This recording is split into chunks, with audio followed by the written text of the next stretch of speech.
Welcome to DJ TV. My correct people, greet you now. Welcome now once again to DJM TV. Yes, so my people, Chief Dan Ulasi will be elder statesman and Igbo leader don come out come talk concerning this Nnamdi Kanu matter.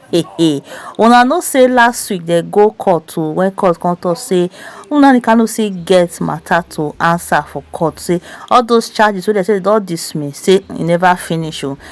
See, Chief Dan Ulasi don come talk concerning this whole matter. He talk say make Tinubu no underestimate Nnamdi Kanu. He still give politicians and judiciary go unto wey dey take southeast insecurity challenges for granted. Hey my people, no be small thing o.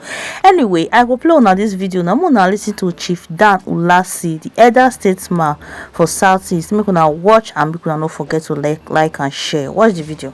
You know, when I started, I talked about judicial rascality.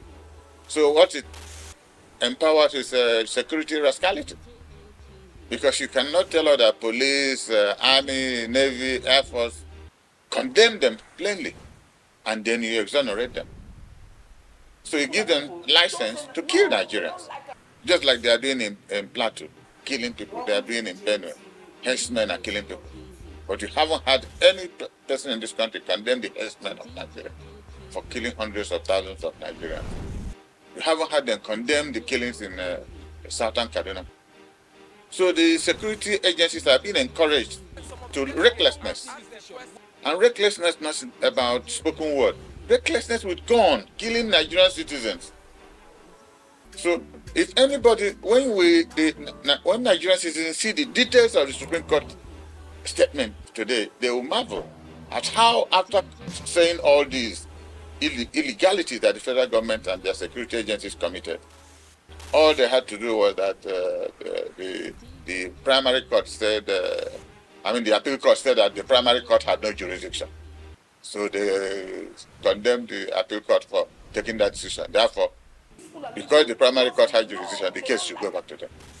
So if in all these atrocities they committed, they had killed Nnamdi Kanu, what will be the basis of the primary court and its jurisdiction? What will be the basis of it? And look at the whole panel, about 7 judges, not one Igbo man, not one person from the southeast, not one person from the south. So it's a contrived business to put that boy, to put him behind bars. And we have been asking that they should turn him to Kuje prison. They refuse. Why wouldn't they allow him to go to Kuje prison? Why keep him at the DSS? Why? So it shows you that Nigeria is not interested in fighting insecurity. Because if they were interested and they love this country, they would have seen that Nnamdi Kanu is a major instrument that will bring security. Southeast will be a beginning. The other parts of the country would have been a follow-up. So it's unfortunate that you condemn security forces for the crimes they commit and you exonerate them by keeping Nnamdi Kanu there and asking that we go back again, to start case from, Federal High Court Abuja. What actually is the sin of Nnamdi Kanu? Asking for justice for everything. That's what he's saying. That the Southeast has been completely, excommunicated from everything that happens in this country.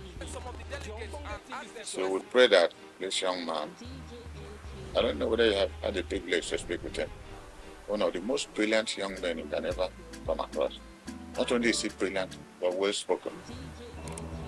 Why this country shows you that we have no values. Can you imagine a boy that a whole zone respects? A whole zone respects him. Who else, apart from M.I. Okpara in those days and Dr. Nnamdi Kanu, they don't have as much respect as this young man.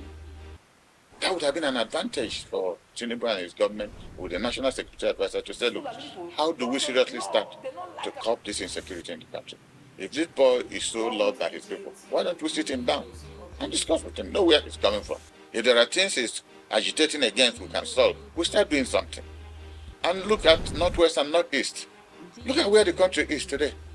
Everywhere is war, killing people. Killing is no more, it's an admirable, concept in Nigeria now. Any day nobody is killed, you don't hear it then, it's abnormal.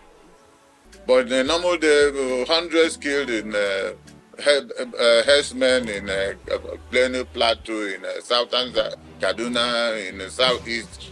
Then not to talk of the bandits and Boko Haram in northeast and northwest. That one is a daily occurrence, killing hundreds of thousands. We're a country without statistics.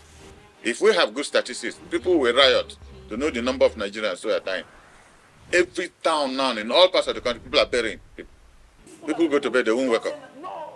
So it's all cumulative effect of total insecurity. Probably you do work somewhere, nobody pays you.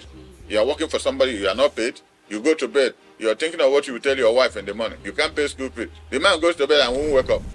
And we say, God, please take my life. Why am I living? When a man cannot take care of his immediate family, what life is it anymore? And you don't want people to react.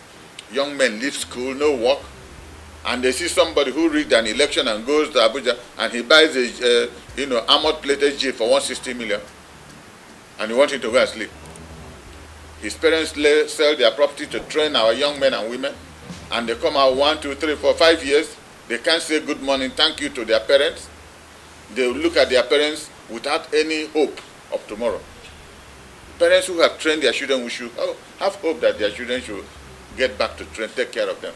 But it's not the case in Nigeria. And we don't appear, our legislators are not interested. The executive all over the place are not interested. So I don't know how this problem will be sorted out. I normally find it very difficult to discuss a profession that I'm not one. But common sense also tells you that you can reason. If somebody is talking, you can reason. But it's painful because some patriotic peoples, I saw 1 or 2 senators there who left everything they were doing to come to the Supreme Court with some hope. Because if you listen to the judgment of the appeal court, it was fundamentally very literate, accommodating on every aspect of it. So people were very hopeful that the appeal court would uphold the judgment of the Court of Appeal. The Supreme Court will uphold the judgment of the Court of Appeal, and that would have been a case done for. But unfortunately, because if you were in the Supreme Court, like I was, we were there as early as 8:30 in the morning. And when he started running this judgment, on every aspect of that case, he condemned it. The Supreme Court condemned the federal government of Nigeria. In fact, they used the word illegality not less than 20 times. The killing of people at Nnamdi Kanu's father's compound, they even named the number of people killed, the rendition from Kenya, how he was kidnapped. It was difficult to believe that after condemning the security services for unauthorized and unorthodox behavior, kidnapping Nigerians and killing people anyhow, I have never seen a court with that kind of finality in terms of condemning public officers who were working for government, telling them, you don't take the laws into your hands, only to finally, because they said they disagreed with the appeal court, that the lower court had no jurisdiction. It was the basis of what they are doing, that they should now go back to that court because it has jurisdiction to hear the case in the first place. That's the matter of it. So if Nnamdi Kanu dies, after all this illegality, what case are they going to hear? This boy has been under detention for how many years now? Even the Supreme Court was asking all these questions too. The illegality that has been meted against him, and yet they still will go back again to the federal high courts, where we start begging for bail. He even condemned the government, that court, for revoking his bail. That was the exact statement of the Supreme Court. So you don't even know the basis of their final decision. So when people say that there is a judicial rascality in this country, you cannot but agree with those people, because unless it affects you, you won't appreciate why they said so. Because when you at the whole Supreme Court, everybody bent his face down. All lawyers were so astonished. To talk of embarrassment is an understatement. But in all cases, as a Christian, we give glory to God. DJ